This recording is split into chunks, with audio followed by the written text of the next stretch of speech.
Nongeye kubasuhuza mbifurije amahoro y'Imana aho muherereye hose mu bice bitandukanye by'isi. Nk'ibisanzwe rero tujya tuganira ku biganiro by'ubuzima, mureke nangire nshimira buri muntu wese wakurikiye ibiganiro twakoze bitandukanye kandi akumva afite umuhati wo kugira icyo ahindura kugira ngo ubuzima bwe bukomeze kuba bwiza. N'uyu munsi rero nongeye kubaha ikaze. Nk'ibisanzwe rero njye ndi Byukusenge Honorine. Uyu munsi rero tugiye kuganira ku ngingo nziza ijyanye no kunywa amazi n'uburyo bwiza bwo kunywa amazi n'ingaruka mbi zo kutanywa amazi ahagije, ndetse turanareba uburyo ki wamenya ingano y'amazi ukwiriye gukoresha bijyanye n'ibiro byawe. Mukomeze kwiyumvamo ikaze rero. Uyu munsi wa none mu bihe turimo, abantu benshi bazi akamaro k'amazi, bazi ko amazi ari meza mu ijambo gusa, ariko usanga batanywa amazi nk'uko bikwiriye. Uyu munsi rero ndashaka kukumenyesha ko umubiri wa muntu ugizwe hafi na 75% by'amazi. Byibura ibyo biragutera gutekereza ko ukwiriye guhindura uburyo ki wanywagamo amazi. Kuva kuri 60% kugeza kuri 75% by'ibigize umubiri ni amazi. Ibice byose bigize umubiri bigizwe n'amazi ku rwego ruri hejuru ya 50%. Niyo mpamvu rero iki ngiki ari ingingo ikomeye cyane ikwiriye gutuma twitondera ikintu cyo kunywa amazi. Ntago umubiri wacu ugizwe n'ibindi ibyo ari byo byose, purusa nyinshi nk'uko nari mbibabwiye ugizwe n'amazi. Mureke turebe uko ibice byacu bigiye bigizwe n'amazi. Ubwonko bugizwe na 75% by'amazi. Amaraso agizwe na 83% by'amazi. Umutima ugizwe na 79% by'amazi. Amagufa akagirwa na 22 cyangwa kuzamura 25 by'amazi. Imikaya igizwe na 75 by'amazi. Impyiko zigizwe na 79 by'amazi. Umwijima ukagirwa na 85 by'amazi. Amaso ari nacyo gice cy'umubiri kigizwe n'amazi menshi afitwe na 95 by'amazi. Ibihaha bikagirwa na 83 by'amazi. Urwagashya narwo rugizwe n'igice kinini cy'amazi. Murumva rero yuko umubiri wose wa muntu ahanini ugizwe n'amazi. Rero imikoranire y'umubiri n'imikoreshereze y'ibi bice by'umubiri bikenera kuba birimo amazi ahagije. Mbese ni izihe ngaruka zishobora kuba ku muntu mu gihe atanywa amazi ahagije? Kuko abenshi ntago bajya bamenya ko kutanywa amazi ahagije bishobora kubagiraho ingaruka. Mureke turebe ingaruka zo kutanywa amazi ahagije. Ni ingaruka zikomeye cyane. Ndakwinginze ngo ukomeze kubana natwe mu biganiro byiza by'ubuzima, kandi wibuke gukora subscribe kugira ngo nituzajya dukora ikiganiro uzajye ukibona utiriwe uza kugisacinga kugira ngo ubashe kugikurikira. Rero buriya iyo utanywa amazi ahagije, ukaba utanazi ayo ugomba kunywa bitewe n'ibiro ufite, bikugiraho ingaruka zikomeye cyane. Muri kwa kumenya uburyo twaremwe mu buryo butangaje, iyi ni ingingo ikomeye cyane idakwiriye gusigara inyuma. Ikintu cya mbere uzibonaho mu gihe uzaba utanywa amazi ahagije, cyangwa kizakubwira ko amazi unywa adahagije, uzacika intege umubiri wose. Uzajya wumva uri umunyantege nkeya, wumve uri umuntu ugira ibitotsi byinshi, wumve uri umuntu mbese udakenyemutse muri wowe, wumve ufite ubute bwa hato na hatoya, wumve ntago ushabutse. Ibyo ngibyo biterwa n'uko ibice by'umubiri, hahandi mu bihaha, hahandi umutima, hahandi mu mikaya, mu nzira y'igogorwa n'ubwonko, ibyo bice byose biba bifite intege nke kubera yuko umubiri uba utabona amazi ahagije. Murumva rero ko amazi ari ingirakamaro. Ikintu cya kabiri kizakubaho, hazabaho kumagara ku ruhu. nk'uko twabibonye uruhu narwo rugizwe n'amazi ku kigero kiri hejuru ya 65%. Uruhu rwacu rukenera amazi kugira ngo rubashe guhehera, kugira ngo rube rumeze neza rutumagaye. Niyo mpamvu rero abantu benshi bajya babona uruhu rwabo rwumagaye bakayoberwa impamvu, ariko bakwiriye kureba niba koko banywa amazi ahagije. Ikintu cya gatatu rero gikunda kuba ingaruka zo kutanywa amazi ahagije, mu maraso haba harimo imyanda myinshi. Nk'uko twabibonye amazi ni kimwe mu binyabutabire bidufasha gusohora imyanda mu maraso. Kunywa amazi mu gitondo bituma umuntu asohora imyanda yararanye cyangwa iyinjiye mu mubiri ku munsi wabanje, cyane cyane bikaba byiza iyo mu gitondo tunyweye amazi y'akazuyazi. Ni byiza ko tuzirikana kunywa amazi mu gihe tubyutse mbere y'uko tugira ikindi kintu icyo ari cyo cyose dushyira mu gifu. Amazi ni meza kuko yoza inzira y'igogorwa.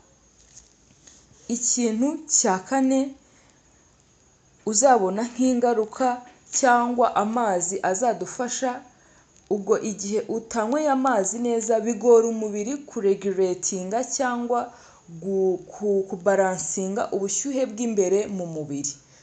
Ubwo ngubwo mu rurimi rw'ikinyarwanda twabyita ko wenda umubiri uba ushaka kuba ufite ubushyuhe bukwiriye umubiri mo imbere, kandi ubushyuhe bw'inyuma ntibugire icyo butwara mo imbere mu mubiri. Mu buryo butangaje Imana yaremye umuntu, murabizi ko nubwo byaba ari mu gihe cy'ubushyuhe, ibyo bidatuma umubiri ugira umuriro ukabije.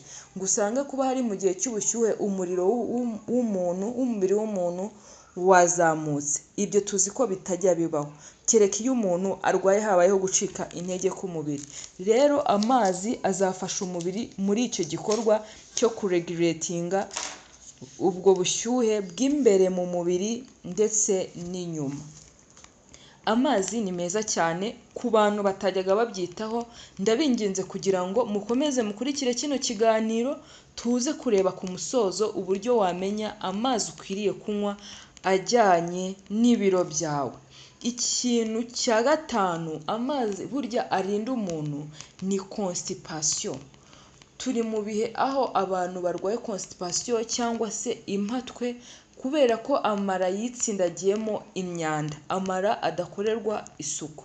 Nk'uko tubizi mu mara niho habamo uduce dutoya twitwa villi duto cyane tubasha kunyunyuza intungamubiri mu byo twariye. Mu mara matoya ibyo niho bibera. Rero iyo utajya unywa amazi ngo uhakore isuku, turiya duce dutoya tunyunyuza intungamubiri tunyunyuza imyanda. Rero iyo tunyunyuje imyanda amaraso yacu aba yanduye, kandi twavuze yuko amazi ari kimwe mu kinyobwa gikora isuku mu mubiri. Kandi ntabwo twakomeza tutavuze ko ikinyobwa cy'amazi ari cyo kinyobwa Imana yari yararemye kijyanye n'umuntu. Ibindi binyobwa byose twanywa bitandukanye ntabwo ari ibyo gukora isuku mu mubiri. Ikintu rero cya constipation yabaye chronique ku bantu benshi, niba ubonye umaze umunsi wose umubiri udakoze isuku iri naturelle, utagizemo uruhare yo gusohora umwanda, menya ko habaye ikibazo. Niba urwaye constipation ukwiriye kwibanda ku koza inzira y'igogorwa. Rero umuntu urwaye constipation akwiriye kwita kuri iki kintu akamenya uburyo yakivura. Ikintu tugiye kureba cya gatandatu, kutanywa amazi ahagije uzahora uribwa umutwe. Kubera iki rero umutwe uzahora ukurya? Uba ugomba kugira ibyo ukora, uba ugomba gutekereza, kandi nk'uko twabibonye ubwonko bugizwe n'igice kinini cy'amazi, bugizwe na 75% by'amazi. Rero niba utanywa amazi ahagije ubwonko buzacika intege, imikorere y'ubwonko izacika intege. Uzajya wumva ufite intege nkeya mu bwonko, wumve ibyo uri gukora ntabwo uri kubikorana imbaraga nk'uko ubyifuza. Aha ari naho handi haturuka ibitotsi bya hato na hatoya, ukumva wari waryamye waruhutse, ariko mu kandi kanya ukumva ufite ibitotsi. Niyo mpamvu rero ndabinginze kunywa amazi ni ikintu cy'ingenzi. Tuzagenda ducukumbura turebe n'ibijyanye n'amazi y'akazuyaze. Abantu benshi baribaza ngo mbese amazi y'akazuyaze niyo meza cyangwa amazi akonje niyo meza? Ni byiza ko tubizirikana, amazi y'akazuyaze ni meza mu gitondo umuntu abyutse agakora isuku mu mubiri, ariko ntabwo ari byiza kunywa amazi y'akazuyaze ibihe byose kuko ashobora kugutera kumagara nk'imbere mu mubiri. Hari n'abantu bakunda gufata amazi bakayanywera icyarimwe. Niyo mpamvu tugiye kureba uburyo bwiza amazi agomba kunywebwamo ntagutere ibibazo. Ikintu cya mbere tugiye kureba kizagufasha kumenya uburyo bwiza bwo kunywa amazi ni ukutanywera amazi rimwe. Ikintu cya mbere, winywera amazi yose icyarimwe. Niba warasanze ukwiriye kunywa litiro 3 z'amazi, wizinywera rimwe. Fata igihe unywe amazi muri icyo gitondo, unywe ibirahure 2 mbere y'uko ufata ifunguro rya mu gitondo. Nurangiza nyuma ubonye digestion hari aho igeze, uze kongera kunywa andi mazi utahise uyanywa ukimara kurya. Kumara kurya ugahita unywa amazi nicyo kintu turakurikizaho tureba, nabyo si byiza. Ongera uze kunywa amazi, kandi wibuke kutanywa amazi nimugoroba nyuma ya 11 kuko icyo gihe bizatuma udasinzira neza nijoro, ukanguka buri kanya. Ikintu cya kabiri rero uburyo bwiza bwa kabiri bwo kunywa amazi, winywa amazi mu gihe uri kurya. Igihe uri kurya si igihe cyiza cyo kunywa amazi kuko nubwo hari igihe uba ufite inyota, impamvu uba ufite inyota si uko ari ngombwa kunywa amazi, ahubwo impamvu uba ufite inyota ni uko uba utaranyweye amazi ahagije mbere y'uko urya cyangwa utarabigize akamenyero mu buzima bwawe bwa buri munsi. Nk'uko tubizi, mu gifu hari uburyo igifu kiba gifite amafluid afasha mu igogorwa. Rero niba unyweye amazi uba ugiye kumera nk'aho ujaze ibiryo, kandi igifu uba ugihaye akazi gakomeye ko kubanza gukamura y'amazi uri kunywa uri no kurya. Reka rero umubiri ubanze ukore ibyo uriye, ubitunganye binyure mu nzira y'igogorwa, kuko mu mara matoya hahandi tubonera dukonsumingira za nutrients zitunga umubiri, hanyuramo ibyo kurya bigomba kuhagera byumutse, umubiri ukabona uko bitunga umubiri. Rero icyo kintu cyo kunywa amazi uri no kurya ni ikosa rikomeye. Iyo ubigize akamenyero biba bibi cyane, bikaba byagutera n'igifu. Ikintu cya gatatu rero, ingingo ya gatatu uzagomba kwitaho kugira ngo umenye ko unywa amazi neza, gerageza kunywa amazi muri kwa kutayanywera rimwe. Ujye ugira n'igihe cyo kuyanywa, uyajundike umere nk'aho uri koza mu kanwa, uyamire ariko woze ururimi. Ibyo ngibyo bizagufasha kuva ku bintu byakunaniye kuko ururimi ruba rwaramenyeye uburyohe bumwe bw'ibintu bimwe, biba byariyometseho nk'imyanda. Rero iyo unyweye amazi, ibyo bita kurya amazi, aragenda akoza umubiri wose muri ya nzira y'igogorwa, akanyura buhoro buhoro, kuko iyo uyanywereye rimwe yose asohokera icyarimwe. Ibyo nubyitaho rero uzaba unyweye amazi mu buryo bwiza. Hari n'izindi ngingo nyinshi ugomba kwitaho ku ngingo yo kunywa amazi, ariko izi ngingo ni ingenzi. Ntabwo buri gihe ari ngombwa ko tunywa amazi tutitekeye cyangwa tutitunganyirije. Ni byiza ko tugira igihe tugatunganya amazi yo mu rugo, akaba ariyo dukunda kunywa, kuko ibinyabutabire biba byongewemo rimwe na rimwe hari igihe biba biremereye, bigatuma umumaro wayo utakora nk'uko wuzuye ngo ukore isuku mu buryo bwuzuye. Rero mureke turebe uburyo umuntu yamenya amazi akwiriye kunywa bijyanye n'ibiro afite. Niba rero ufite ibiro, fata ibiro ufite ugabanye 30. Niba ufite ibiro 60, gabanya 30, urabona ko ugomba kunywa litiro 2 ku munsi. Niba ufite ibiro 75, gabanya 30, urabona ko ugomba kunywa litiro 2 n'igice ku munsi. niba ufite ibiro 90 uragabanya 30, urabona ko ukwiriye kunywa litiro 3 ku munsi.